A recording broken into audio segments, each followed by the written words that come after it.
Hey guys, Adam here. That's Carrie, and she thinks this is gonna go great. WLE Sunday Live. Hello, we are Adam and Carrie Anderson. We are the co-founders of Whole Life Entrepreneurship. That's WLEmission.com. Again, WLEmission.com. Yes, we are on a mission to help entrepreneurs figure out how to live lives of success without regret. So this entire month, I don't know if you've been there, but this entire month so far, we've been talking in our private group about what exactly that means, success without regrets, because it seems like one of those hokey, cheesy things that people say in like self-help books. Yeah, and the thing is that if you don't define a thing, it's really hard to go after it. Right. So we have been spending a lot of time talking through success without regrets, and last week was regrets. We asked our community to dive into it, Right. to struggle with it a bit. Last week, or this week that we just came out of? The one that was like 2 days ago, Oh, okay, ending yeah. in Friday. Yeah, so we've been asking folks, what would you regret if you didn't do it? And so it led us to the question, well, actually there are two kinds of regrets. The first kind is something that you would regret not taking a risk on. You would regret not having finished your PhD. You would regret not having written that book. You would regret not spelunking in that cave.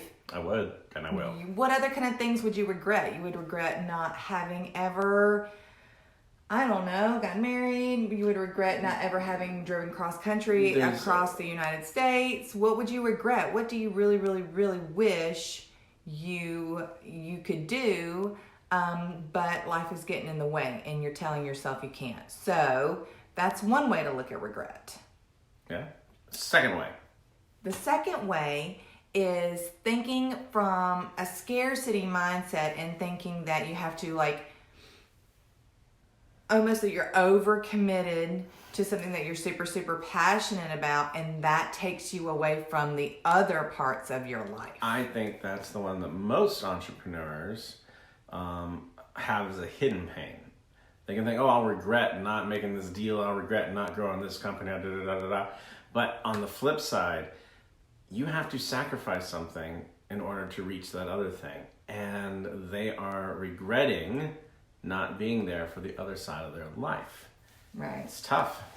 Yeah, so one of the things that we say within our methodology is that entrepreneurs experience some hidden pains that the rest of the world is not fully aware are associated with entrepreneurship, and altogether they stand for Asses. Okay, we're going there. Alone, stressed, scared, encumbered, and sacrifice. So that last one, sacrifice, is what we're talking about here. Mm-hmm. What do you have to give up? What do you put on the line? What do you potentially miss out on to be able to go after the big thing, to be able to go after whatever your big dream is? And here's the thing. We believe that you can do both. Yes. We really, really passionately believe that you can go hard after your dream and still not have to give up the rest of your life. So, missing your wife's birthday or Valentine's Day 6 years in a row. Uh-huh. So what we're not saying is that you can have everything. We're saying, so for example, one of the things I really, really, really wanted to do was go camping in an active volcano, and I had the chance. I was going to play electric guitar. I was going to play electric guitar inside of an active volcano like a boss. But there were some things that were happening at home. There were some children things that were going on, and my family stuff. And I gotta tell you, the thing that was real clear to me, because we had done family talking about vision, value, goals, all the things, is it was a no-brainer for me to decide now's not the time to go camp in a volcano. I have other things. And that's one of my takeaways, is this fear-scaping, this fear casting. sometimes it's real hard to set goals based off of what you want and you're thinking big, but then you have all this lower mind stuff that just throws you away. And the suggestion we're saying here is that what you do is you outline those regrets, you outline those fears. You say, okay, what's the worst case scenario? Okay, if that happens, what would I do about it? And then what would happen if I didn't do it? And when I did that math on the whole camping and the volcano thing, I realized it was a neat thing, but I really didn't care.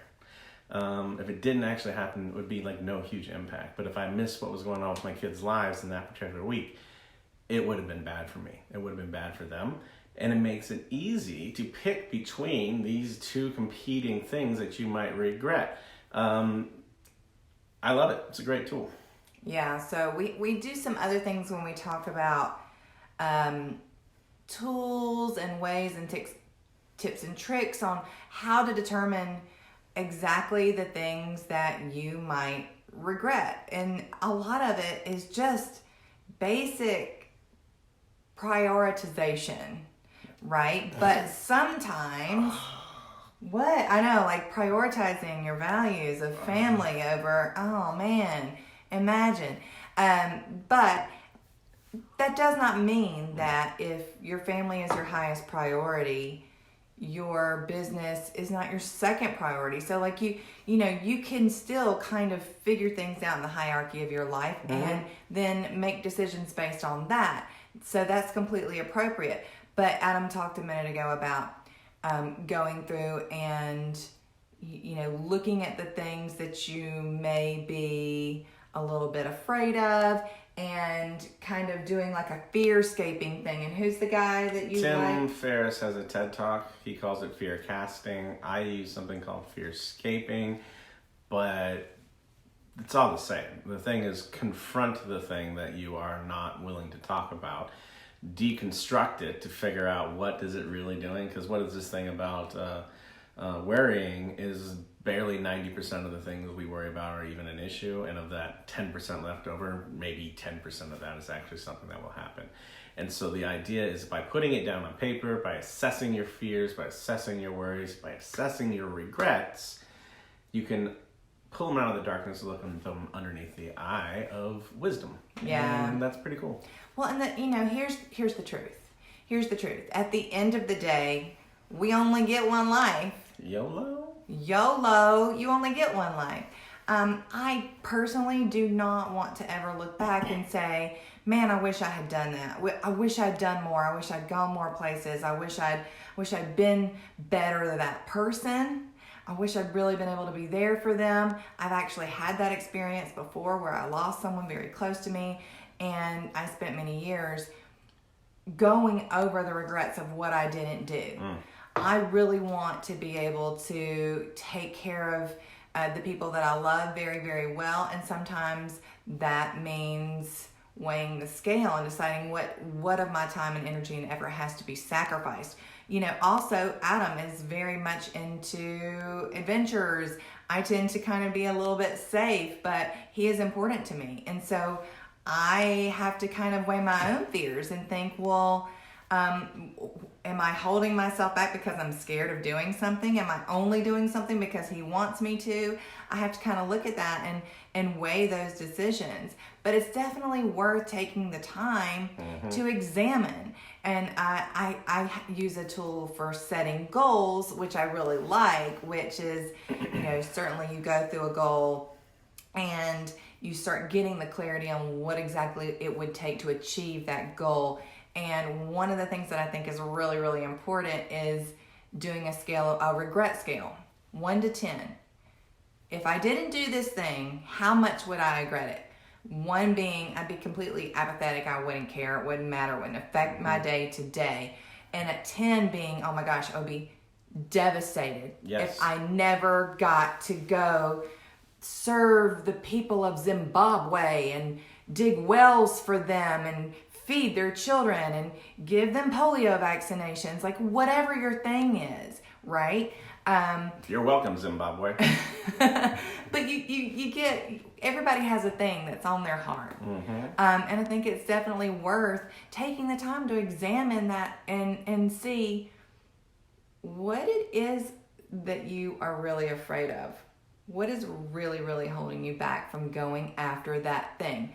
Because the last thing we want to do is collect regrets.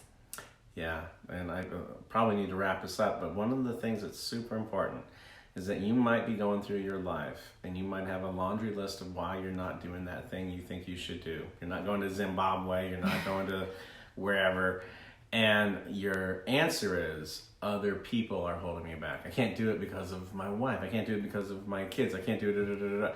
And that's the reason you don't do, right?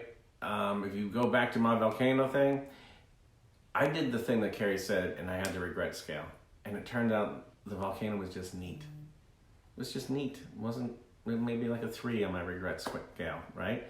And so the thing I'm really trying to hammer home here is if you're defaulting for the reason you're not doing it is because you're trapped because of other people, that's covering something else up. You need to dig deeper.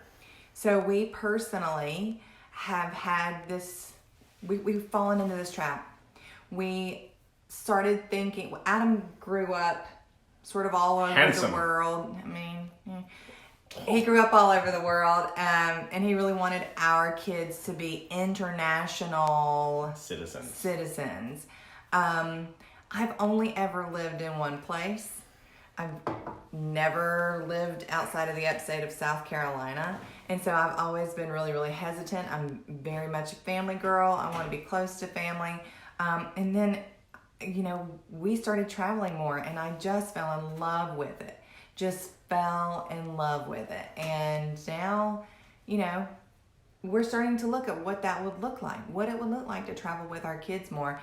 We keep telling ourselves that we are encumbered Yes, by we a are. house and a mortgage and a car payment and a dog. Rigid school system that won't let me take my kids out whenever I want. Guess what? Everything is figure outable. Every last thing. You're like sprinkling wisdom. So anything that you think is holding you back, what if you just picked up that barrier and you scooched it over? What would that look like? That's a little bit terrifying and liberating at the same time. Right? So you'll have to keep staying in tune with us, because we are really, really considering what it will look like for us to do that kind of thing with our kids. It's going to be quite an adventure. We'll keep you up to speed as things unfold. But for now, hey, be praying for somebody to buy our house, because step number 1, we're going to get ourselves unencumbered. Step number 1, take that first step. Good job, wife. Eek! All right, guys. Again, if you have any other questions, certainly feel free to message us. If you want to know more about Whole Life Entrepreneurship or the Whole Life Council, please go to WLEmission.com. And if you are an entrepreneur who would like to join the official community, go to WLEmission.com/council. By the way, I meant to say an entrepreneur, or are you married to an entrepreneur? This community is for you. Come on. We are waiting to talk to you. All right, guys, have a great week. Bye-bye.